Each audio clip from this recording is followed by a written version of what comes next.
My shift started like any other.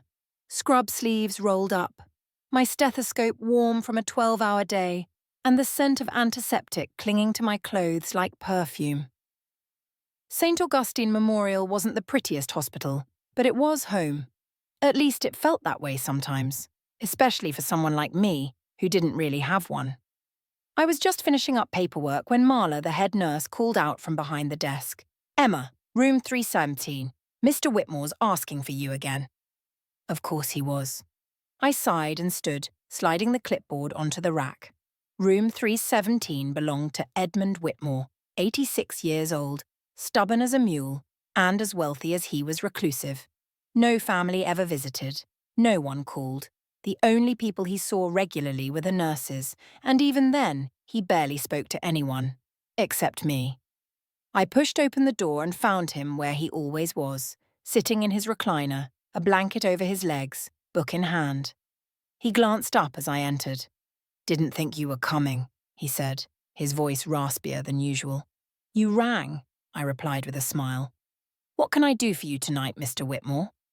He grunted. "You can start by calling me Edmund. I hate being treated like an invalid." "Noted," I said, pulling a chair closer.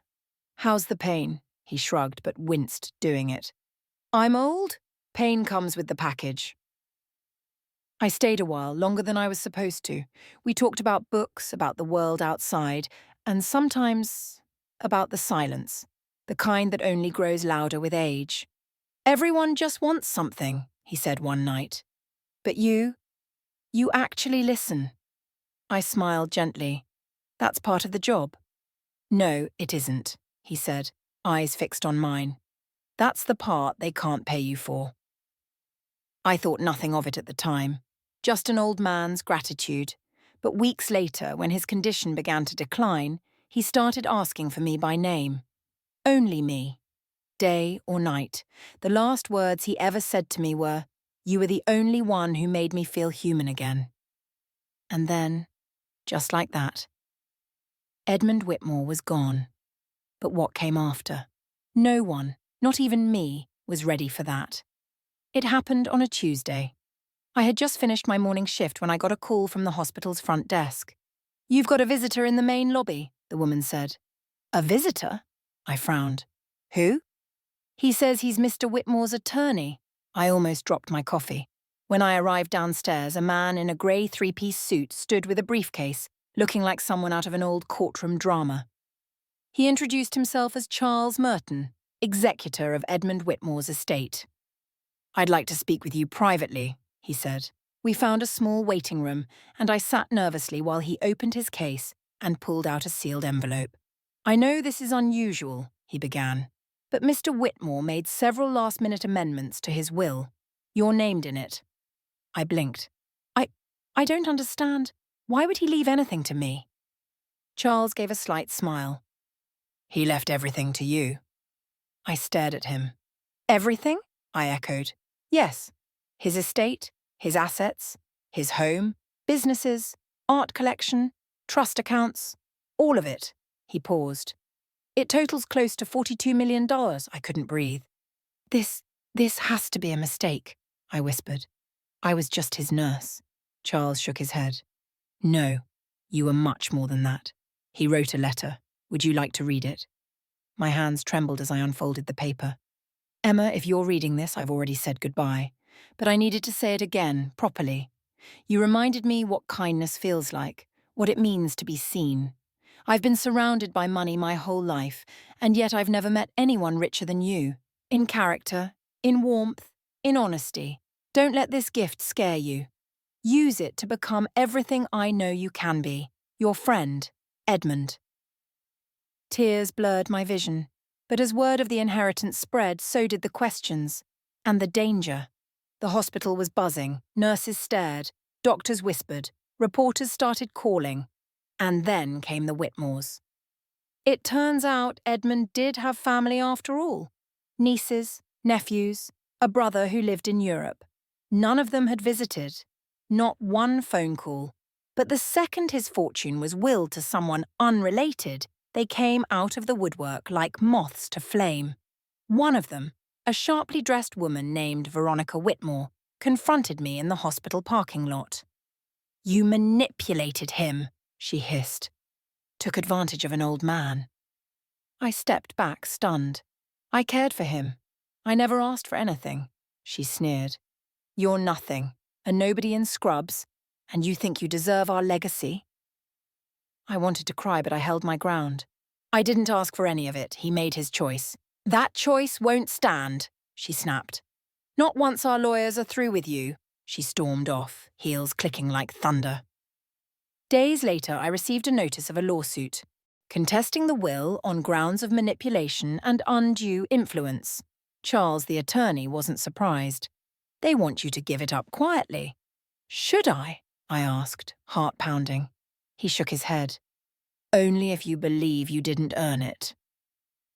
I thought about Edmund, about his words, about the nights he spent talking to me when no one else cared. No, I wouldn't give in. But then something else happened. Charles received a confidential letter postmarked from Italy. Inside was a copy of a second will, dated 3 days before the one we had. And in this version, I wasn't the only beneficiary. A mysterious name appeared on the document, someone Edmund never mentioned, someone who would change everything. Charles paced the edge of his office, the second will clutched in his hand. I sat across from him, hands twisting in my lap, my stomach in knots. "So, who is it?" I asked, voice barely above a whisper. "Who else did he leave something to?" He glanced at me, unsure. "The name listed is Leo Whitmore. No age, no address, just the name." My brow furrowed. "I thought the other Whitmores were all distant relatives. I've never heard of Leo." Charles nodded. "Neither have I, but the signature and legal formatting check out. This document is legitimate. It doesn't override your inheritance, but it divides the estate 50-50 between you and him." 50-50, $1 million, gone in an instant.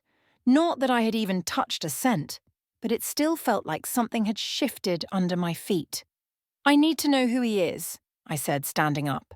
"Edmund told me everything, or so I thought. If there's a secret heir, I need to find out why he kept him hidden." That night, I couldn't sleep. I lay awake, staring at the ceiling of my tiny apartment, wondering how much of Edmund's life I really knew. I reached out to Camilla, a nurse I trusted, and asked her to help me look into public records. Together, we combed through archives and newspaper clippings until we found it, an old article from 1991. "Billionaire's secret love child alleged in paternity suit." A woman named Marina Holloway had sued Edmund Whitmore for child support after claiming he fathered her son. The article had been buried. No follow-up, no resolution. But one name was clear: Leo Holloway Whitmore. He would be around 30 now, and if this was the same Leo, he wasn't just an heir. He was Edmund's son. And the real question now wasn't who Leo was, but where he had been all these years. Charles tracked down Leo's contact through legal channels. Apparently the will had already reached him, but he hadn't responded.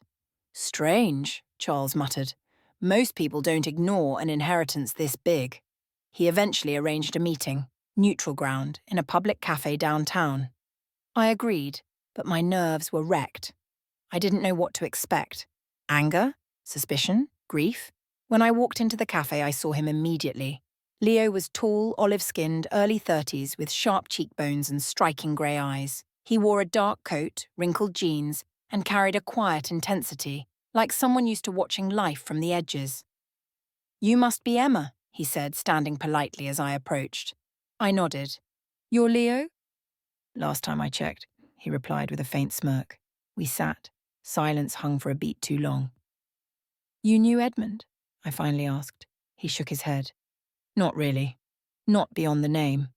My mother told me about him, said he didn't want me. Then she got sick.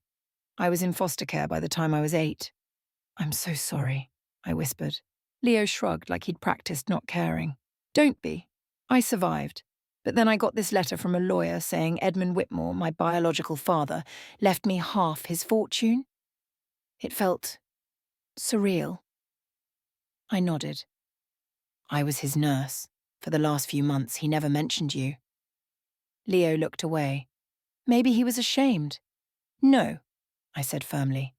He wasn't perfect, but he was kind. If he knew about you, if this will is real, I think he wanted to make it right, even if it was too late to say it out loud. He met my eyes then. So what now? We split it down the middle and never speak again? I hesitated. Or we figure out why he brought us both into his will.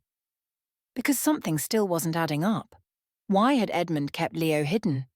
And why had he left us both in the spotlight now? The more Leo and I talked, the more pieces started coming together. He told me about his childhood, bouncing through homes, learning not to ask for help. He never had a birthday party, never met his mother's family. They all hated Edmund, he said he bought his way through life. But you came, I said, even after all that. I was curious, he admitted, and something about this felt unfinished. Charles called the next day with an update. A sealed safety deposit box in Edmund's name had just been opened. Inside were 3 items: a stack of letters, an old photograph, and a key. The photograph showed Edmund, younger, smiling beside a woman with jet black hair, Marina Holloway, Leo's mother. But what stunned me most was the back of the photo. It read, "My family, even if they never know it." The letters were addressed to Leo every year on his birthday, unsent, dozens of them. He read one aloud, tears in his eyes. "You're probably angry with me, I don't blame you. I just hope someday you'll understand that I was scared, not heartless. I watched your life from afar. Every photo, every report card, every mention I could find, I wasn't there, but I cared. Always." Leo didn't speak for a while after that. Then he looked at me. "He really did care," he said quietly. I nodded. He did. We opened the last item, the key. It was unlabeled, but Charles believed it belonged to a private storage unit Edmund had rented under a different name. Leo and I agreed to check it out. What we found inside made everything else feel small: stacks of journals, videotapes, an uncashed check made out to Leo's mother for $5 million, dated just months before she died, and one final letter addressed to both of us. "Emma, Leo, I failed both of you in different ways, but you're the only people I trusted to do something good with what I leave behind. Use it. Together. Fix what I broke. And please forgive me." Leo turned to me. "So what now?" I looked at him, heart full and broken at the same time. "We honor him," I said. "And maybe we start a new kind of family."